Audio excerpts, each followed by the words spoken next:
بسم اللہ الرحمن الرحیم۔ بنی اسرائیل کے لوگ بندر کیوں بن گئے؟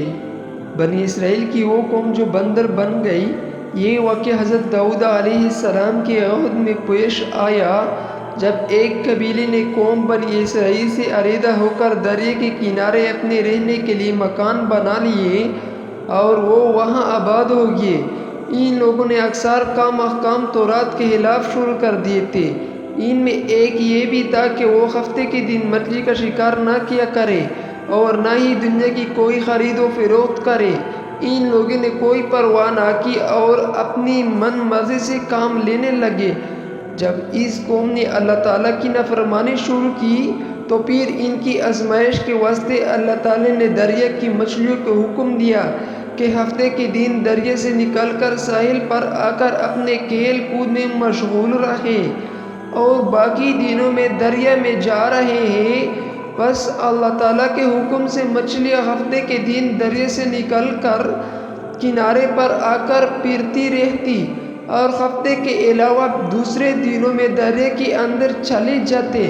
اہل یہودیوں نے ان کو دیکھ کر لالچ سے ایک چال چلی کہ انہوں نے دریا کے کنارے پر نہر کود کر وہاں اپنے جال ڈال دیے، کیونکہ ہفتے کے دن مچھلیاں دریا سے آ کر کھیل کود کے بعد دوبارہ دریا میں واپس چلی جاتی تھی۔ وہ سب ہفتے کے دن نہر میں جال ڈال کر رکھتے اور صبح اٹھ کر اتوار والے دن مچھلیوں کو اپنی ضرورت اور آرزو کے مطابق پکڑ کر کھا لیتے۔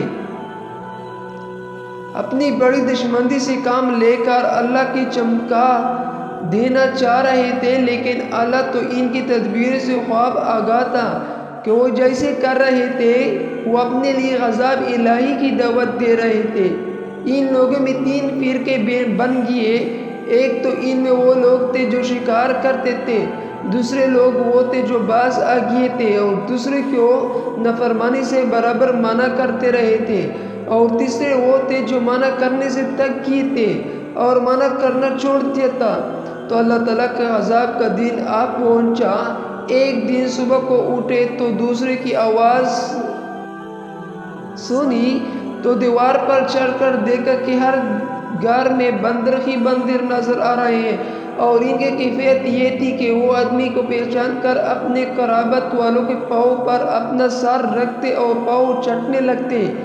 بالآخر وہ اپنے برے حال میں 3 دن میں سب کے سب مر گئے۔ تو مسلمان نافرمانی کے سبب اللہ تعالیٰ کے حکم سے بنی اسرائیل کے چہرے کو مسخ کیا گیا ہے، یعنی ان کی شکلیں بندروں جیسی ہو گئی، اور ہم لوگ چونکہ ختم النبیین کی امت میں سے ہیں، اس لیے زمانے میں گناہوں کے باوجود حضور صلی اللہ علیہ وسلم کی وجہ سے ہمارے چہرے مسخ نہیں کیے جا رہے ہیں، لیکن یاد رہے کہ قیامت کے دن اس کی نافرمانی کی سزا ذلت مسخ سے کم نہ ہوگی۔